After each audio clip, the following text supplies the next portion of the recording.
Good evening. Yesterday, 3 children were brutally killed in Southport, the third of whom, a 9-year-old girl, passed away this morning. The 2 other girls were aged 6 and 7. They went there to dance along to pop star Taylor Swift. Now they're gone. 8 other children suffered stab wounds, 5 of whom are still in a critical condition, alongside 2 brave adults who were injured trying to protect the youngsters. And today, the Prime Minister, Sir Keir Starmer, was heckled in the streets as he laid flowers at the scene in Southport.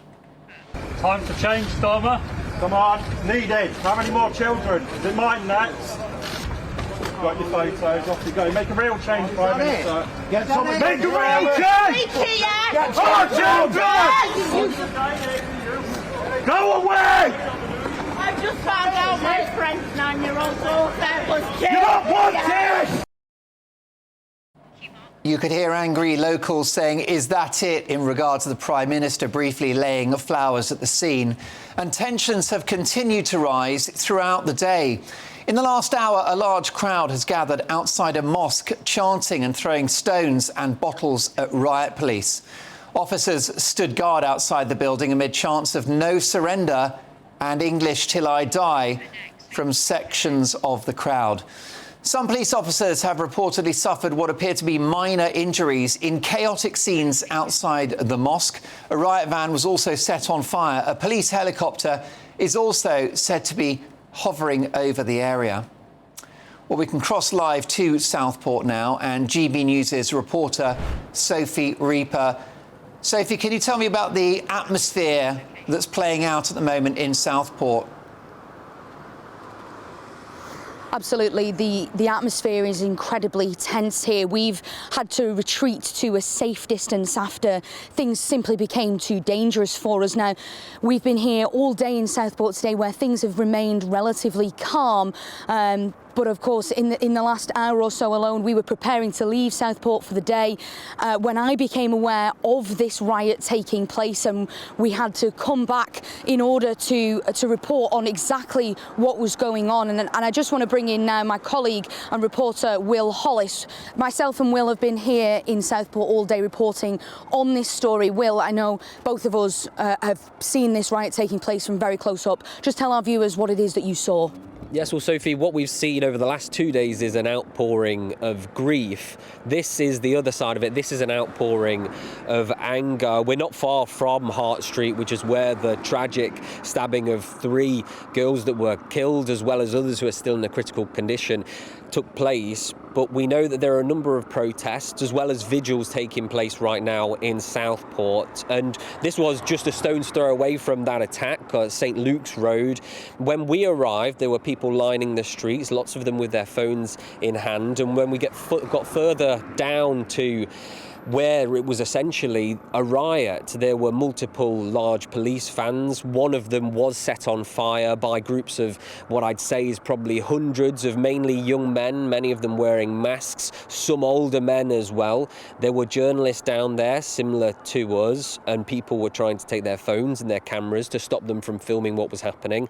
We saw people throwing bricks at police vans, and as well as dog units, there were obviously police dressed in riot gear and headgear with riot shields, and some of those police were covered in blood. We've just had a statement from Merseyside Police. This is the Assistant Chief Constable Alex Goss, who says it is sickening to see this happening within a community that has been devastated by the tragic loss of 3 lives. Now, what the police say is that at around 7:45, a large group of people believed to be supporters, and they're very clear in this, believed to be supporters of the English Defence League, began to throw items towards a mosque on St Luke's Road. That's just where we were, where that riot is taking place, Sophie. This really is now at boiling point in a community that has faced tragedy over the last few days. It was only an hour or two ago that we were in the town hall where there was thousands of people laying flowers. Now we have certainly hundreds of people throwing bricks and bottles, breaking up walls because of their anger. But the police as well have said that they think that some of the people that are here rioting in Southport tonight are from different areas, not from here.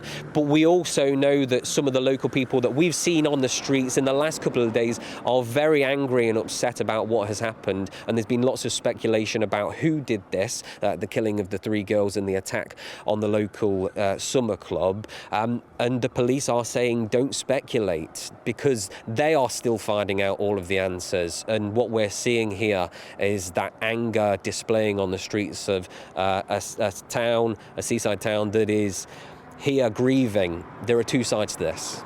I just want to really emphasise here something that Merseyside police have said today, and that is, as Will said, not to speculate. In a statement earlier, they said that there has been rumours online about who the suspect is. They've told us that that identity is incorrect, and they've asked people not to speculate and to post on social media. This is something that has been re-emphasised by Downing Street, because this is something that can often derail and disrupt police investigations. So all of this potential racial the racial issues that are behind this, police are asking people to not go along with this, because simply they're saying we do not know, or they have not released yet who that suspect is. They're saying that that he remains in police custody for questioning, but it's so crucial that we do not speculate at this point about who that person is. Now, you can see here behind me, I think, or you can certainly hear a police helicopter that is still flying over the scene.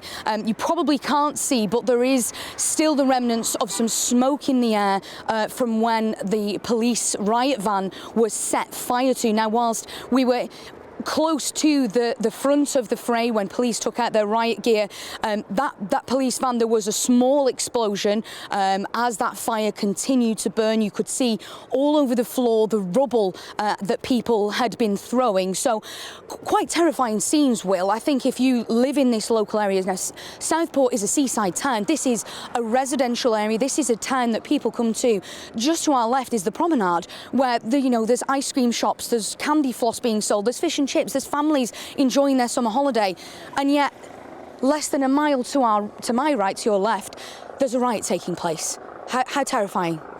Well, I was remarking to the people that we're with how pretty of a place Southport is. It's a beautiful place, and it makes sense why so many people would choose to holiday here.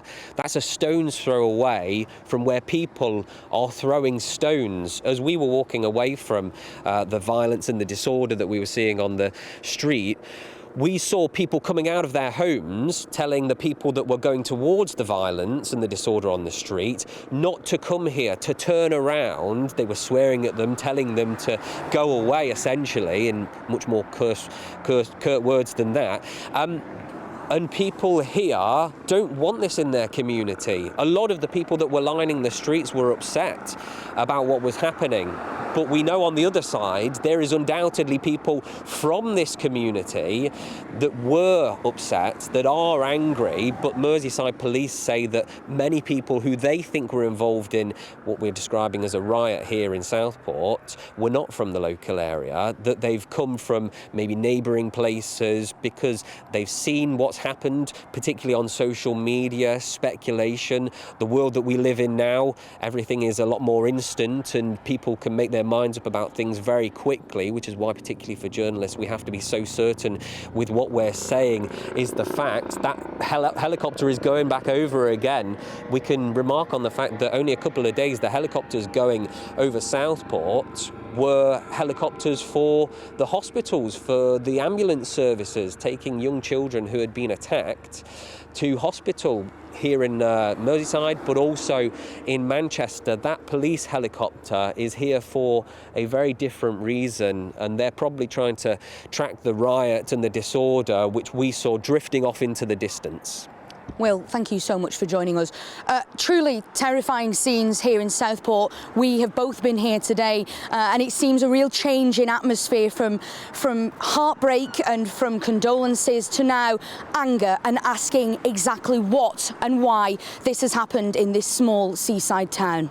My thanks to Sophie Reaper and Will Hollis. We're going to stay on this story. We've torn up the running order tonight. This is a massively important story. It follows a tragedy yesterday. 3 young girls killed in cold blood at a dance class. We're going to be speaking to a top cop about what has happened and about the reaction next.